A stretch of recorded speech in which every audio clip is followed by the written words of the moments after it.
you go. Yeah, so welcome to the Southwest Fisheries Science Center, Santa Cruz Lab. We're part of a much bigger operation where most of the scientists in the center are in La Jolla. Here we have about 120 scientists, about half employed through the University of California, Santa Cruz, and the other half federal employees working on a variety of different topics that include rockfish, Pacific salmon, fish habitats, and genetics for all of the above. And in the last couple of years, I guess we've increased our capacity to look at the climate by hiring me 2 years ago, and also moving the Environmental Research Division from Pacific Grove upstairs. And today I'm just going to give you a brief, short presentation here about the last year in California's climate, because it's been really extraordinary. And I'm sure everybody's noticed it's been in the news virtually every day for a lot of different reasons. Mostly for the drought, but something that hasn't gotten as much attention in the media, but maybe will in the next few weeks, is the fact that it was so hot in California in 2014 that we have a historic record that's shown here starting in 1895 and extending all the way through to present. And this is the annual average temperature for the whole state of California. So these are in degrees Fahrenheit, 56 to 61, or 13 to 16 C. And you can see that there is this long-term upward trend. There's lots of interannual variability. That green curve sort of smooths through that. The blue one is a linear trend. But 2014 was a full degree centigrade warmer than any year in the 120-year record. And this is really unusual to have such a large departure from a long climate record like that, even at a small sort of regional spatial scale. Now this map shows the ranking of each state's, and actually what they call climate divisions, annual temperature for last year compared to their own long-term record. And you can see that places in the blues in the sort of middle America were actually in the much below average category. So it wasn't extraordinarily hot everywhere in the US. It was really the southwest part of the country, especially California, but also Arizona, southern Nevada, and parts of the Oregon coast. And for the globe as a whole, 2014 did come in as the warmest year in the historical record. It bested the previous record, which was in 2005 and 2010, by 0.07 degrees centigrade. So here we're a full degree warmer. Global average, 0.07, so really within the statistical sort of noise, although the media did make a big deal about that. And how did it happen? Well, basically every day was warmer than the long-term average. In fact, what's shown here are just two daily temperature records, one from San Francisco, another San Diego. The smooth curve is the 30-year average from 1981 to 2010. So that's what you call normal for the last 30 years, which is already warm because of the longer-term warming trend.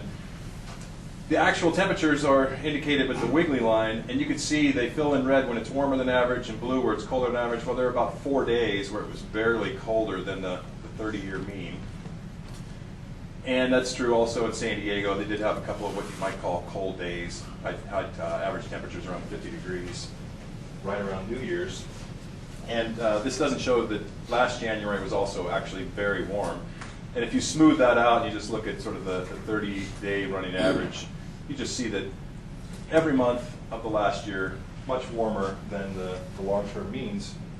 So that's all over the land. We're ocean people. What about the oceans? Well, it was an extraordinary year in the Northeast Pacific Ocean and along the California coast as well. This is a map showing the observed sea surface temperature anomaly just for the last week, January 4th to January 10th. These yellow and red colors indicate temperatures about half to 1.5 degrees centigrade warmer than the last 30-year average. So the whole of the Northeast Pacific all the way into the Bering Sea is warm. Look in the tropics. There's been a lot of interest in what's going on in the eastern equatorial Pacific this year. Looking for El Nino, but El Nino is just not going to happen. And there's a little bit of warm water on the equator, but it's been fading away in the last few weeks, and it just really never got going in the way that a big tropical ENSO event typically does. And I thought I'd show you an animation here because there were some interesting things about the way temperatures evolved. And this is for the last year, every week, the sea surface temperature anomaly, again updated. And what you see, say at the beginning of the year, was this big blob of warm water in the Gulf of Alaska. A colleague at the University of Washington, Nick Bond, coined the blob name for that. And the blob stuck around for most of the year. And it was very warm in the spring, especially March, April, May, about 3 or 4 standard deviations above the long-term average. So an extraordinarily warm patch of water in the Gulf of Alaska. But notice also that there's warm water off of the coast of Mexico, down by Baja. And as we go forward through the year, that warmth along the Mexican coast amplified and started to creep into Central California.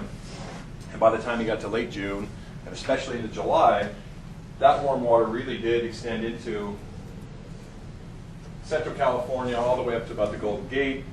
And there is this very small patch of temperatures that stayed near average that you can't really make out on this map, but I'll show you some more, that kept temperatures off the Oregon and Washington coast near average until about September, October this year, in spite of this very broad pattern of warming now that goes into Bering Sea, Gulf of Alaska, all the way down to the Pacific coast. And go to this warming in the tropics that's trying to get the El Nino going. But we'll just speed up here and get to the end.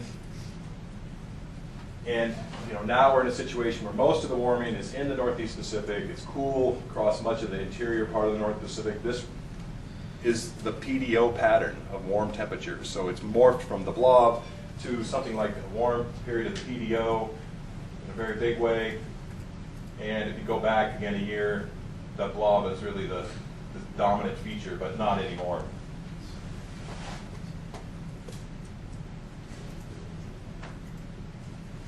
This is transective ocean temperatures from a glider survey that was on January 9th, so just about a week ago. And you could see out of line 66.7, so Monterey Bay south off of Big Sur, warm temperatures in the upper 50 to about 150 meters.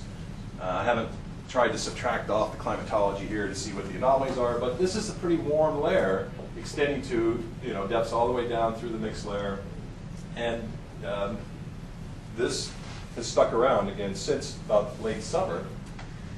And if you look at sort of how temperatures evolved in different parts of the coastal waters of California, you see a sort of an interesting evolution. The Southern California Bight, this goes back to January of 2014 all the way to present.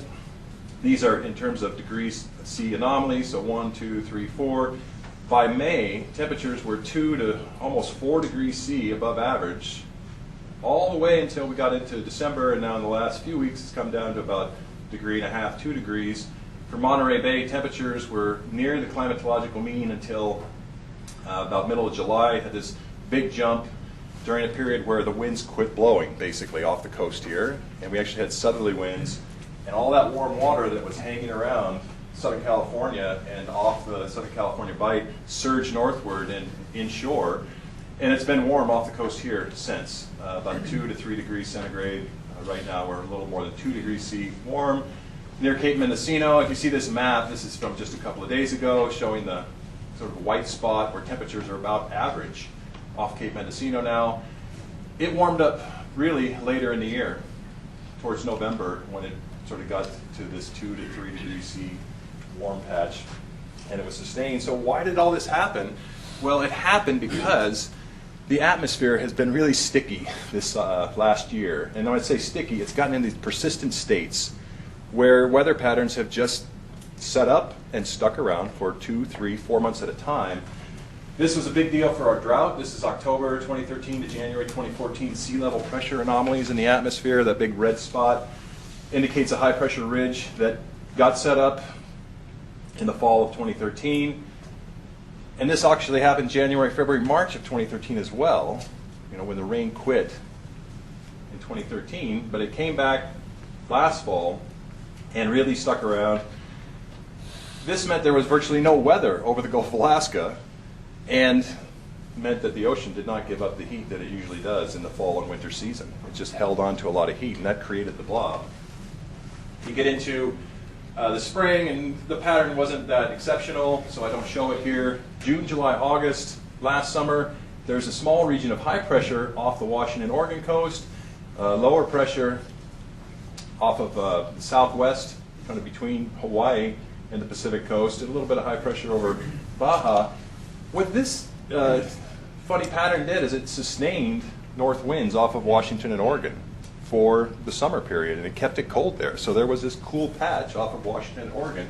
Well, things warmed up substantially here where we had low pressure and a lack of the typical north winds from about, again, from Point Arena or the Golden Gate south. In the fall, the whole weather pattern really changed dramatically. The ridge went away, which was great. Storms were flying across the North Pacific into the Northwest and even down into California. We had a lot of stormy weather, especially November and December. Further north, they had a lot of stormy weather starting in September, so this big blue patch is indicative of a very stormy period, lots of strong winds. But those strong winds bring a strong south to north component along the coast that are helping move warm currents from offshore and from the south to the north and inhibiting upwelling and bringing very mild air, sort of Hawaiian tropical air, into our neighborhood, warming up the Pacific coast. And then right after Christmas, that pattern went away. I got a rain gauge for Christmas. I think it's broken. Nothing in it. I put it up. I'm still waiting. This ridge has been very persistent for 3 weeks now, and it's predicted at least to stick around through the weekend, I know, and make it very warm here again. But it's sort of reminiscent of what we had during the previous fall and early winter.